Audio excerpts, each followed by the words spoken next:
सकारात्मक सोच को आओ सारे भारत में फैलाए।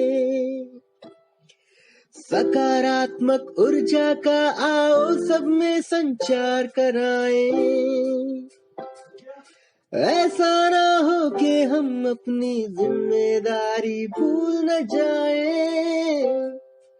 क्यों इंतजार करें हम किसी का, आओ एक मशाल जलाए। सकारात्मकता के उदय का चलिए हम उद्घोष कराए। नमस्कार, वंदे मातरम। आने वाला ये हमारा राष्ट्रीय के साथ साथ अंतर्राष्ट्रीय वेबिनार अन्य वेबिनार से काफ़ी अलग है और काफ़ी अहम भी। हम आज़ादी के 75वें साल में आज़ादी का अमृत महोत्सव मना रहे हैं। इसलिए इस वेबिनार में सुभाष चंद्र बोस, महात्मा गांधी के साथ साथ उन तमाम क्रांतिकारियों को याद करेंगे, रणबांकुरों को याद करेंगे जिनका कि महत्वपूर्ण योगदान रहा है। और हम जाने माने महानुभावों, विशेषज्ञों की बातें भी सुनेंगे।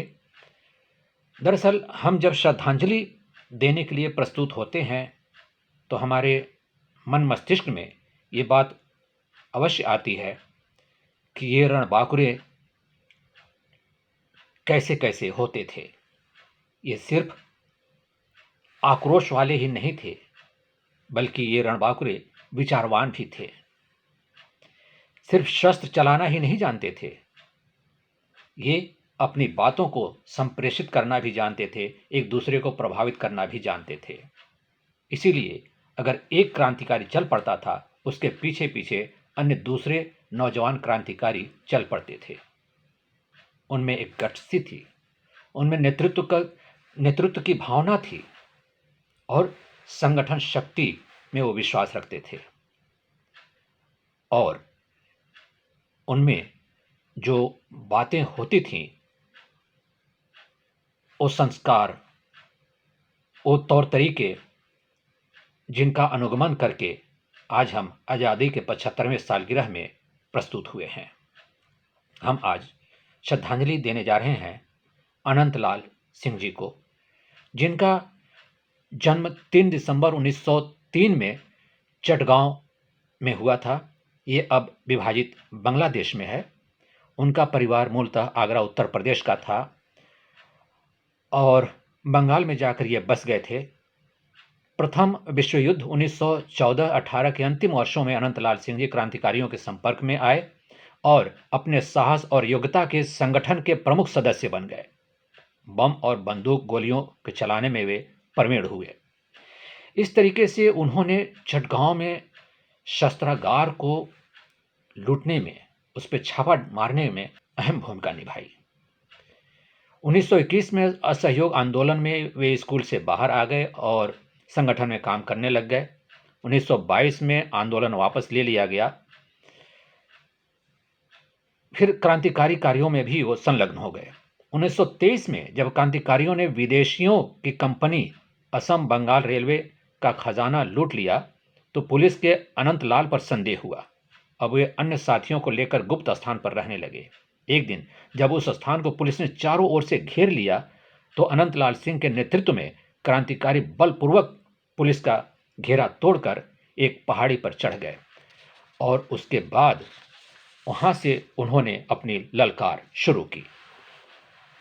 वहां से अनंतलाल सिंह इसके बाद कोलकाता आ गए और वहां पर शीघ्र ही उन्हें गिरफ्तार कर लिया गया और 4 वर्ष के लिए नजरबंद कर जेल में डाल दिया गया।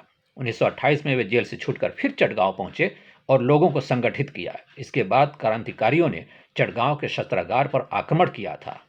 अनंतलाल फिर बचकर फ्रेंच बस्ती चंद्रनगर चले आए थे, किंतु ज्यों ही उन्हें पता चला कि चटगांव कांड के लिए उनके युवा साथियों पर मुकदमा चलाया जा रहा है, वे उनके साथ खड़े होने के लिए स्वयं पुलिस के सामने उपस्थित हो गए और वो भी कारागार में गए। फिर इस तरीके से अपने साथियों से उन्होंने मुलाकात की और उनका हौसला अफजाई किया।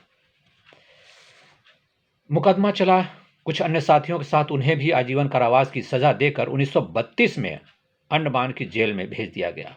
वहां से 1946 के अंत में ही वो बाहर आ सके थे। ये महान क्रांतिकारी 1970 के दशक में नक्सलवादी विद्रोह के समय तक क्रांति की मशाल थामे रहे। 25 जनवरी 1979 को 75 वर्ष की आयु में अनंत लाल जी का देहावसान हुआ।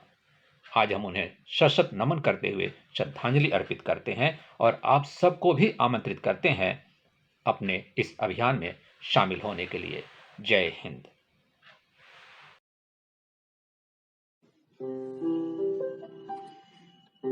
सकारात्मक सोच को आओ सारे भारत में फैलाए, सकारात्मक ऊर्जा का आओ सब में संचार कराए। ऐसा ना हो कि हम अपनी जिम्मेदारी भूल न जाए। क्यों इंतजार करें हम किसी का, आओ एक मशाल जलाए। सकारात्मकता के उदय का चलिए हम उद्घोष कराए। RJS जय हिंद के नारों से अपना देश जगाए। RJS वंदे मातरम से सारी सरकार जगाए।